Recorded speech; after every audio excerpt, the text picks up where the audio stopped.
Bookaholics, and welcome back to another video. Today we're going to be doing a nice, chill, best books of 2025 video.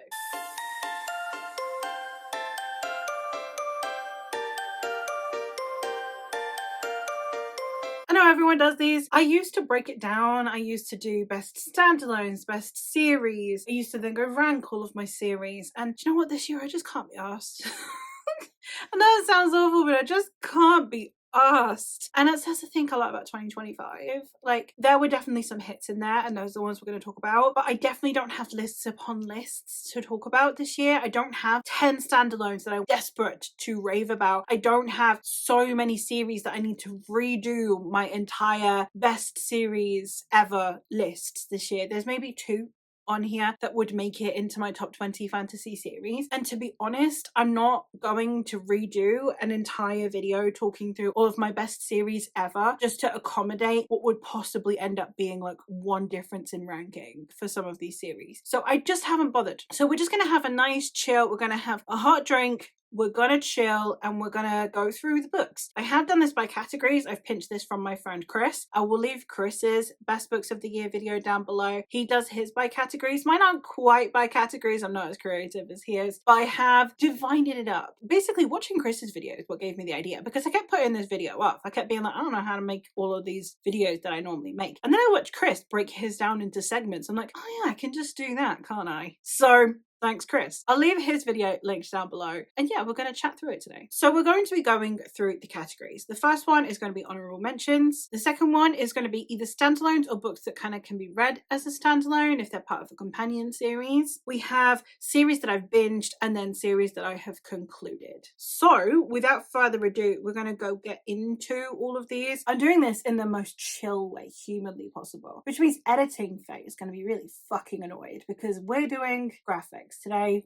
We're not holding books up today. It's not that vibe. That's not who we are today, okay? So also, I hope that you are either in your Jimmy Jammies or you've got a hot drink or you're curled up on your couch. If you're at work, mentally, I want you to be there, okay? I want you to be curled up on your couch mentally if you are busy elsewhere. Let's do this. We're going to start with the honorable mentions. These are either ones that got like 4 stars instead of 5 stars, but I still wanted to talk about, or ones that I kind of needed to exclude from any of the other categories for a reason, which I will explain. The first one I have is Pride and Prejudice in Space. Now, for these lists, I don't count rereads. Basically, because normally I'll reread a 5-star read, right? Like, I very rarely look at my books and I'm like, I really want to read that 3-star book right now. You know, it don't happen. Unless it's part of a series, it's like, you know, middle book syndrome or something. I very seldom, I'm like, can't wait to reread the 3-star book. Doesn't happen. So normally they're 4-star, 5-star reads. So I don't include rereads on here. This tangent is relevant, I promise. Pride and Prejudice in Space is a new to me book. I had not read this book before. What I have read is Pride and Prejudice, which is basically this book minus the space part. This is a variation. Basically, that means that this book uses the exact word for word text from Pride and Prejudice, making occasional alterations to turn it into space. It's a space book now, but it's the exact same book,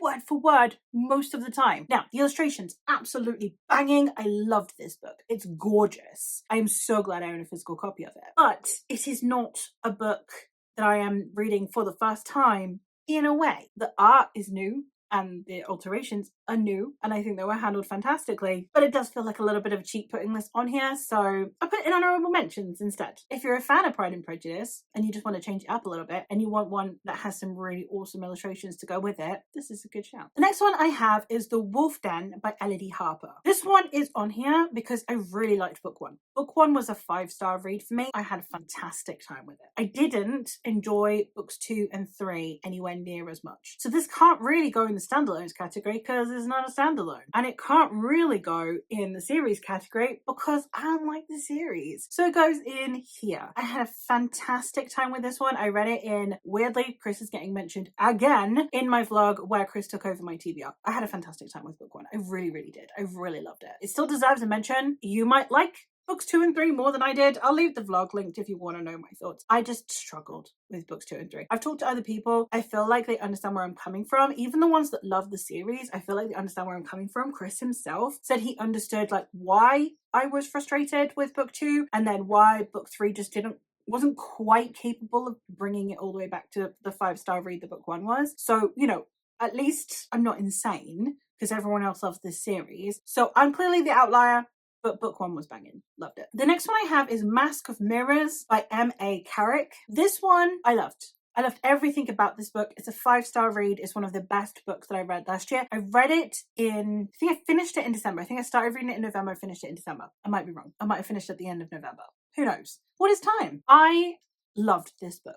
One of the best books I've read in the year. Why isn't it elsewhere today, you ask? Because I only read book one, because it was for my book club, which now is no longer happening. So I can just read these at my leisure, and I'll probably read one a month. But at the time it was for my book club, so I couldn't proceed, I couldn't continue and binge read the trilogy, which meant that I only read book one. So I can't really put it in the favourite series category because I didn't read the series and it's not standalone. So it goes in here because I needed to talk about it. This book particularly is the reason I wanted to do an honourable mentions category. The rest are kind of just buffers, really. I loved this book so much. I'm loving the series. I've read book 2 now as well. I'll leave the vlog for that linked. Having a great time with it. 5 stars, no critiques. As a vague, I'm throwing this out there. I read a load of books by an author and none of them are 5 stars, but boy did I become addicted for a while, and that is Tessa Dare. I read 10 books and 4 novellas by Tessa Dare last year. 14 of her works. And I discovered her in September. So not a single one of these has got 5 stars. Not a single one of them. Mostly because there were bits that's like, okay, that, it's not doing anything new. It's very predictable, very addictive, but also because they're Regency romances, right? So there's sometimes some problematic things in them, There are some that I've got a 3.5 star, there are some that I've got a 4.5 star. But just, I needed to mention Tessa Dare because last year was the year of Tessa Dare. I have 3 of her full-length novels left, and then novellas. That's all I have left of hers, and she's not writing in the minute because she was sick, and I'm so devastated that she was unwell, and I hope that she gets better for selfish reasons as much as for selfless reasons. But I don't have very many of her books left. So I am clinging onto those books for dear life, knowing that at some point a menses is going to rage through me and the only cure I can possibly find is going to be Tessa Dare. I had a great time with her works. I would recommend, if you're looking for an addictive Regency romance, if you want that level of addictiveness that you get with romantasy, if you want the Regency romance equivalent, Tessa Dare, I would highly recommend go check it out. And then the last 3 that I have on here are ones that got 4.5 stars, but I think are still noteworthy and I would like to talk about for different reasons. The first one that I have is Tales of a Monstrous Heart by Jennifer Delaney. I wanted to talk about this one in particular because of the experience as much as for the book. This is one of the ones that we read as for the Coven Reads vlogs that I've been doing with my friends. This was Mare's pick. It's over on Mare's channel. I'll leave that linked somewhere. I had a wonderful time with this book. The experience of reading it, and it was so nearly a 5-star read. And I think it's only not a 5-star read because I'm a petty bitch. I'm not gonna lie. It's just because I am petty and vindictive. And there was one scene. Literally, this book is 5 stars except for one scene. I'm just petty. Okay? So consider this a 5-star book aside from that I am filled with rage.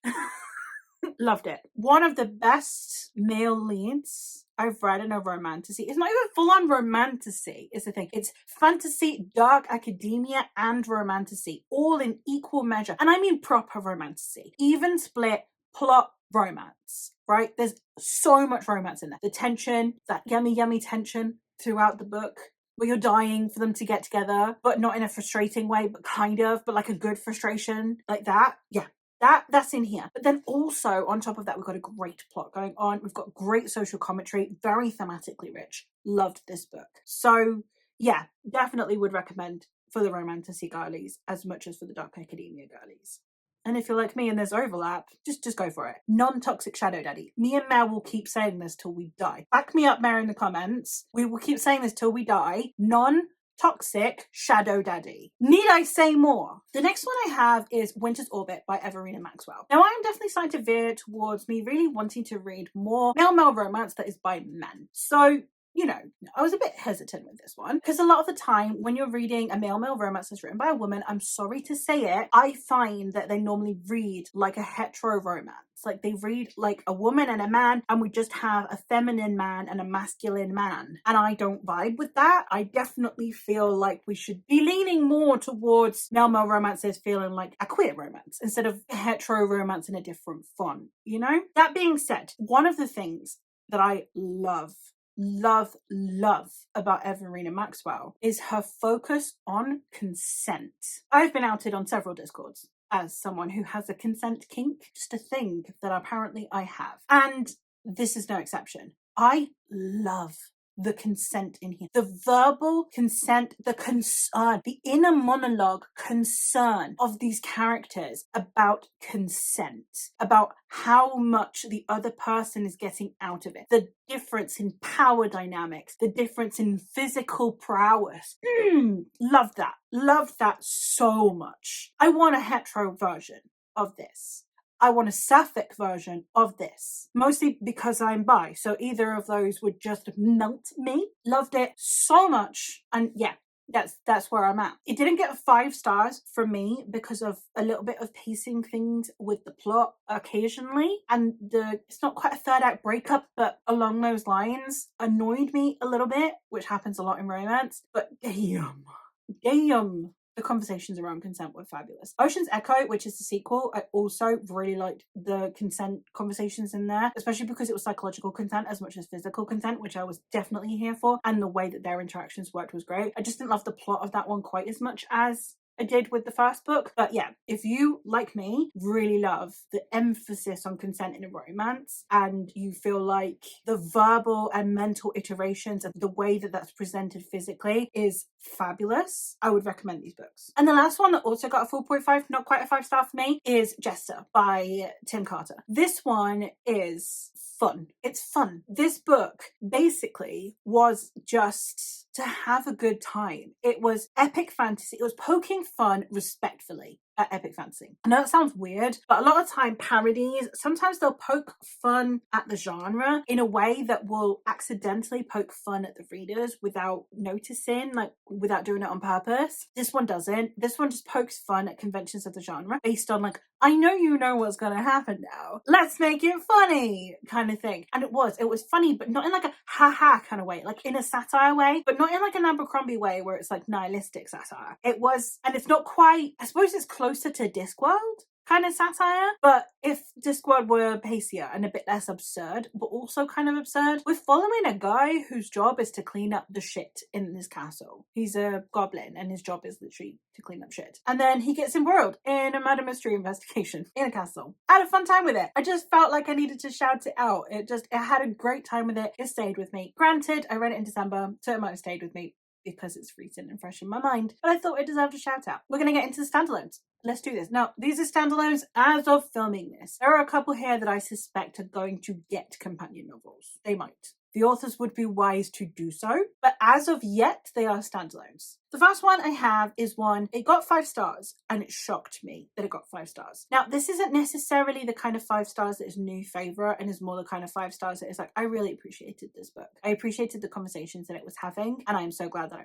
read it. And that is Far From the Light of Heaven by Tate Thompson. This made me go by an entire trilogy. Like, I think while I was in the process of reading it, I thought I need more of this man, bought the whole trilogy. Haven't read it yet, even though I read this book back in January of 2025, so it's been a year. Don't judge me, okay? We're working with what we're working with. But I had a fantastic time with Far From the Light of Heaven. It is anti-capitalist and anti-cops, written by a black man. Everything you flipping need to know thematically right there. We're talking about the overreach of mega corporations and billionaires through a really subtle lens, and also through a murder mystery investigation on a ship. We're also talking about AI. We're talking about dependence on machines. And yes, we are talking about police brutality. It's done with nuance. It's done with so much nuance in this futuristic society. We even have a brief kind of conversation around sexism. We have conversations around the fallacy of a meritocracy within capitalism and how that's not really a thing. So many nuanced and subtle conversations. Now, you do need to bear in mind, I am recommending this to you if you are someone who loves subtle, nuanced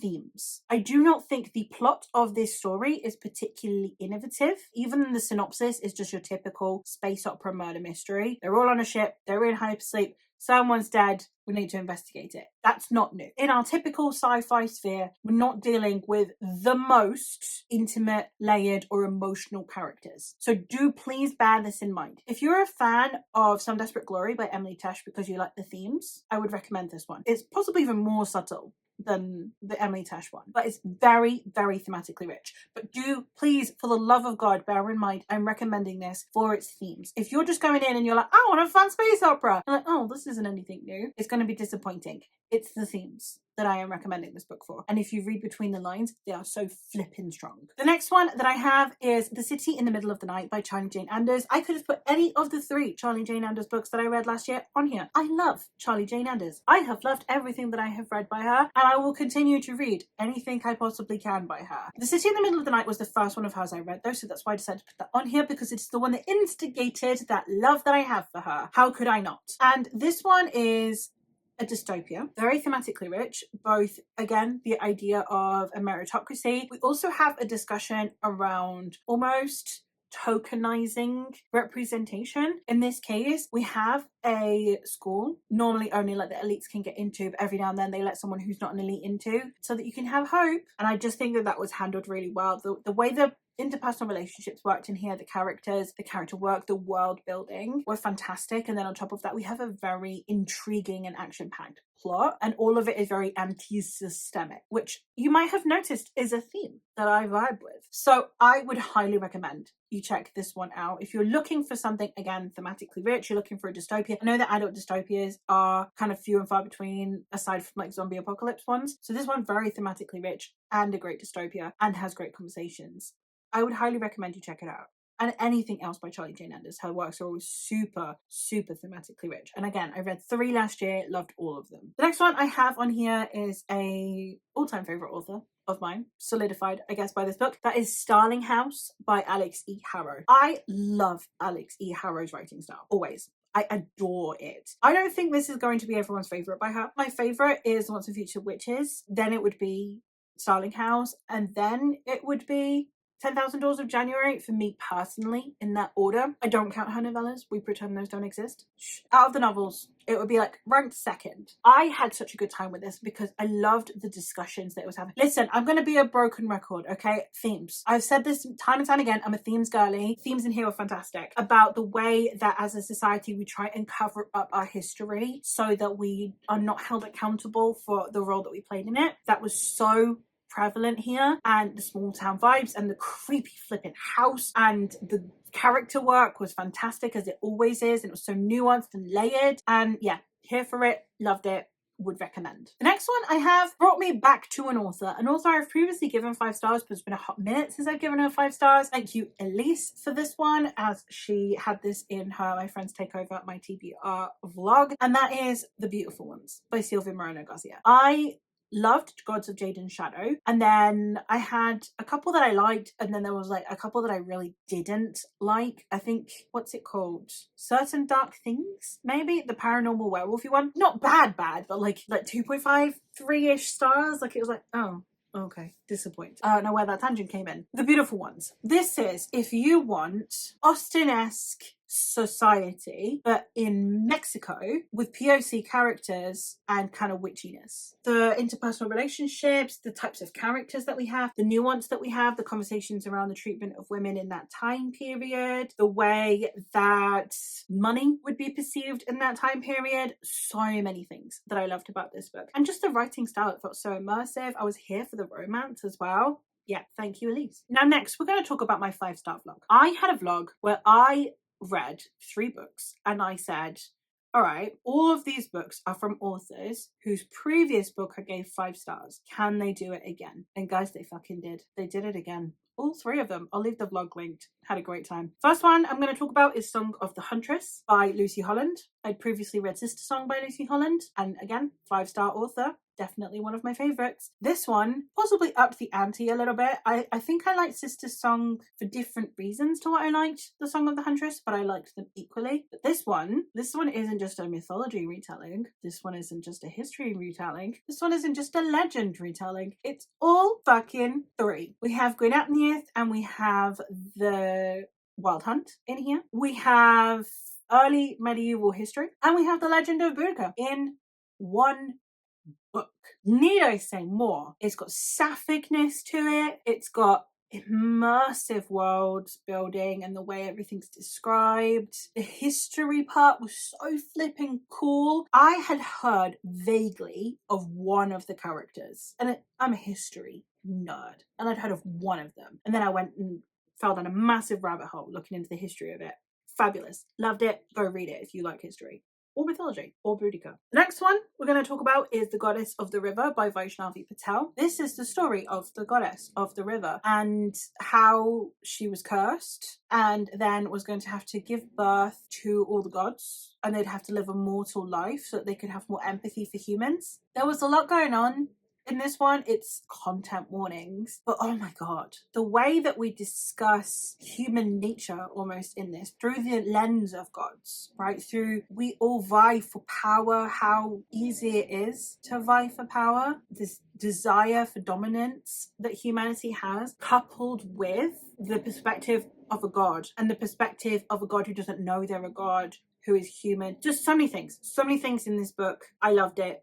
If you're looking for some mythology that isn't Western, you can't go wrong with Vaishnavi Patel. She's a fantastic writer. And the last one from that vlog is I Have the Weaver and the Witch Queen by Genevieve Gornichak. I loved The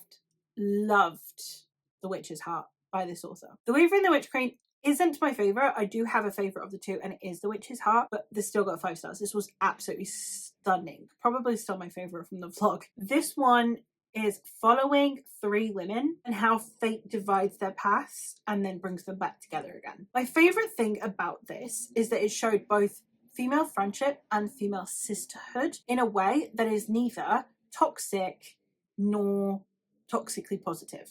Right? Normally, we as women, and it's something that I've seen a lot in movies and in books, normally we are either shown as antagonists, right? We are in competition with each other, or like Mean Girl style, right? Where we're frenemies kind of thing going on. Or we have this toxically positive relationship where you can almost treat someone like shit, but we're friends, so we'll get over it. Neither of those things are here. We have women who have flaws, who have differences of opinion, who disagree, who fight, who argue, who love each other deeply. And I think that that came across really well. That balance of loving someone and still not putting up with their bullshit. And if you truly love someone, you will call someone out on their shit. Love that. Fantastic. Would recommend if you're looking for some really well executed female relationships. And also we've got some queer representation in there as well. Now we're going to talk about one that is a little bit more on the toxic side. We've got The Phoenix Keeper by S.A. McLean. Now I keep saying this one is a little bit toxic. I am saying that because everyone talks about this book like it's cozy fantasy,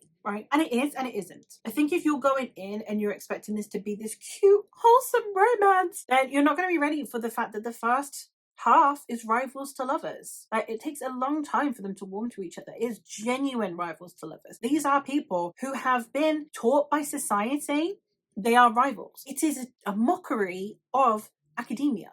It is literally like we are pitted against each other for most of our academic life. You are mostly treated as though anyone who is doing as well as you is an opponent. Right? And that's what this is poking fun at. And now they're not in school anymore. So why are they still rivals? But they need to overcome that because that's what they've been programmed to think. Especially when one of them is struggling and one of them is succeeding. And asking for help is an embarrassment when it's someone that you have always been taught to see as competition. How do you then ask them for assistance? Even if it's for the benefit of yourself, for them, for the animals in their care in this case. And I loved the commentary that came with that. And it does come at the risk of them being a little bit like, how are these two ever going to end up in a romance together? So bear with it. I'm telling you that it's toxic, not because it's a horrible romance and we should not be rooting for it, but because if you go in and you watch the start of this book and you think these guys are going to be in a cutesy romance and you see the way they're behaving towards each other, it's going to turn you off. And that's not what I want, because this book deserves to be read through. So start out with the knowledge that things are not dandy from the start. They need to overcome those differences in a genuine way. And if you want real rivals to lovers, then this is the book for you. The next one that I have is Fair Rosaline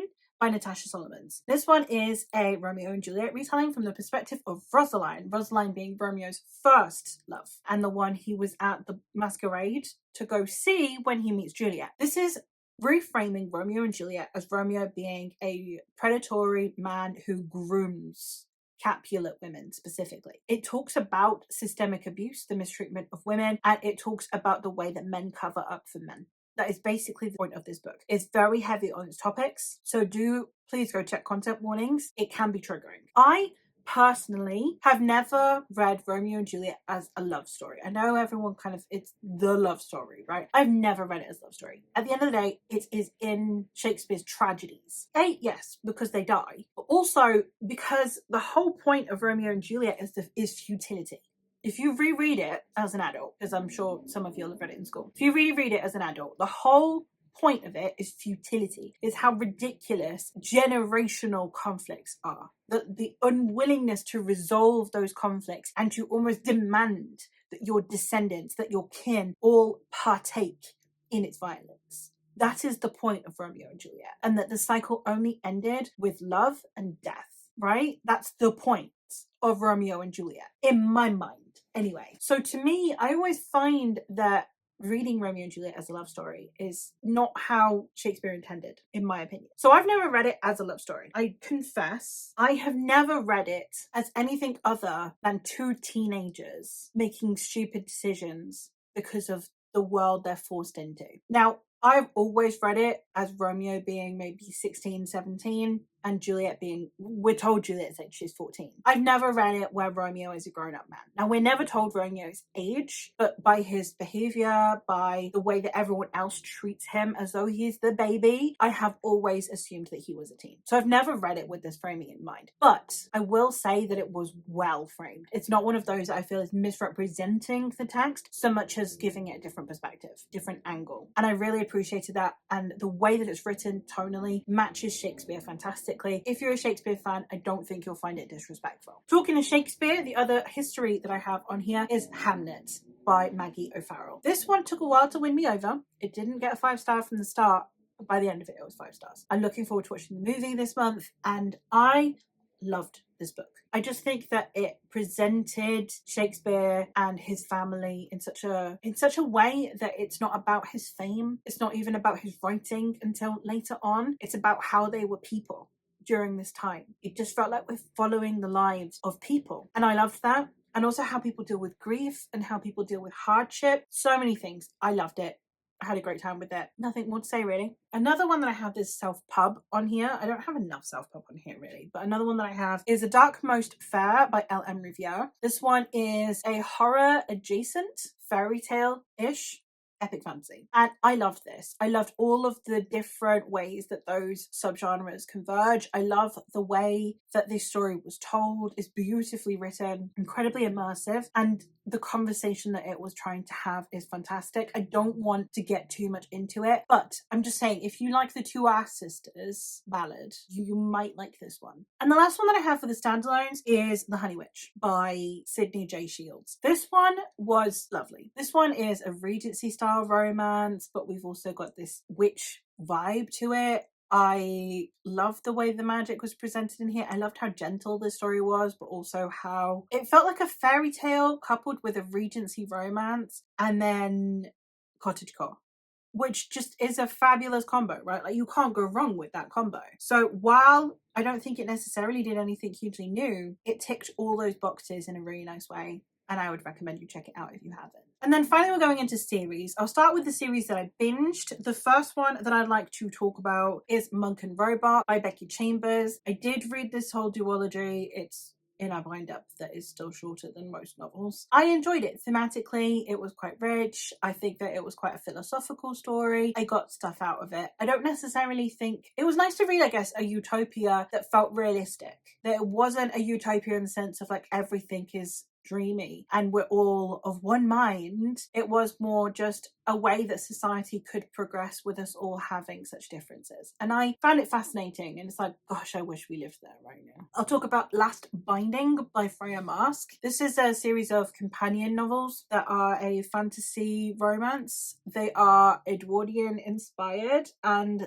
they are to do with the convergence, I guess, of like this secret magical world and the regular human world. I liked them. They had great romances. I was definitely swooning for the romances. I think the first book is my favorite of the three. I really did enjoy them. I liked the element of intrigue and mystery that we've got going on. I loved the historical setting. I think that it was very thorough and well thought out. And then, yeah, obviously the romance is the main reason I read them. I read The Serpent Gates duology by A.K. Larkwood, and I had a great time with these. I liked book 1 more. Book 1 was 5 stars, book 2 was 4 stars. I really enjoyed this series. I loved the sapphic nature of it. I loved the world building and how epic fantasy it felt. I loved how efficient it was in its telling, because it's a duology, and a lot of time duologies sometimes feel a little bit rushed, or like the ending of book 1 and the beginning of book 2 almost have that middle book syndrome split into. That didn't happen with this one. I had a fun time with these, and they were really immersive, and they were exactly what I wanted them to be. They were great epic fantasies, and yeah, sapphic. And then my favorite series that I binged this year is The Winnowing Flame by Jen Williams, and this one I ended up giving, I think all of them have got 5 stars, if not maybe one's got 4.5. Anyway, I loved this series. It had so many elements that I like, and it's all kind of divided across different characters. We have this witch who is fleeing this almost religious order that are trying to stop her from being a witch. We've got this jaded vampire elf dude who is about to give up, and then we have Vintage, who is basically like Lady Trent, who is one of my all-time favorite characters. So just that combo of those 3 characters from the get-go, and then the more characters that we get, the further in we go. I loved it. I loved it so much. The world building, the way that we converged occult with fairy tale, with fantasy, with sci-fi, all of that together. We've got the light academia-ness as well that we've got with Vintage. So many subgenres in one book. It'd be really hard for me to say what the subgenre of this series even is. And I loved it, and I would recommend you check it out. I do have a vlog for it. It's in my Elise vlog. Go check it out. And finally, for series that I've either concluded or I've gone up to date with, we have 3 that I'm up to date with and 2 that I have, I think, concluded. The first ones that I'm going to talk about are the ones that I've got up to date with. We have The Tomb of Marillion by J.R. Snyder, and this one is a fantastic installment in this series. This is one of my favorite ongoing series at the moment. It is one that I would recommend you check out if you are wanting something that is more wholesome, that is investigative, fairy tale, murder mystery, cozy fantasy. I would recommend. Love this series. The next one is my book of the year. I did my book bracket. I'll leave that here. I did my book bracket, and I ended up with this book being my top book of the year, and that is City of Jackals by Amanda J. Betty. This is the second book in the Kavithri series, or the Tomb of Etherin series, and I loved this book so much. I love this series. I love what it's discussing. I love the character work. I love Kavithri as a character because she's so flawed, but not in a way that makes her insufferable. Just someone that makes her so easy to root for because she feels like a real person that you know, and you see her get knocked down and get back up again, and you see her fall, and you see her fail, and you see her make mistakes, and the way she beats herself up about it. And I love her, and I need the next one now. The only other one that is a series I continued and got up to date with that I gave 5 stars to is Blood Mage by Chaos Veloso. This is the second book in the Dejayan Puppet Master series, which is, again, one of my favorite ongoing series. These are my 3 favorite ongoing series. I love Chaos Veloso. Anything that Chaos Veloso writes, I will read. And this was a fantastic continuation to the first book. I loved Outlaw Mage. I think for me, one of the things about this book is the way that book 1 took a turn at the end. I knew this book would have to feel different, and yet it still feels like it's part of the series. It has a different atmosphere, a different tone to it, a different vibe to it, because things have changed. And yet it still feels like a perfectly good continuation of the series. I loved it. I'd highly recommend. Check out anything by Chaos Veloso.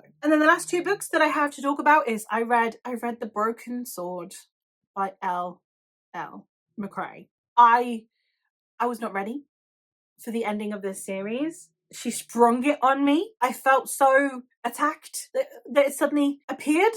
It's suddenly a thing that I'm reading. I was so happy to have read this trilogy. I need to get the rest of them physically. I own the first one physically. I love this series so damn much. It's one of my favorite series. This one and Winnowing Flame are the ones that would have altered my top 20. So they would genuinely be on my top 20. I would say that they would both be in my top 10, at least, if nothing else. Dragon Spirits would definitely be in my top 10. But yeah, I love this series so much. It was one of the series that got me into self-pub. And what a way to get into self-pub. I was not ready. I need to reread the series. I can't wait for this author to bring more out. I loved it. If you are hesitant about reading self-pub, if you are someone that's like, oh, but self-pub, it's not gone through the same process, not gone through the same vetting process that you would get in traditionally published. That's true. And if you are hesitant and you don't know if the quality is going to be any good, this is where I recommend you start, because it will reframe your mindset on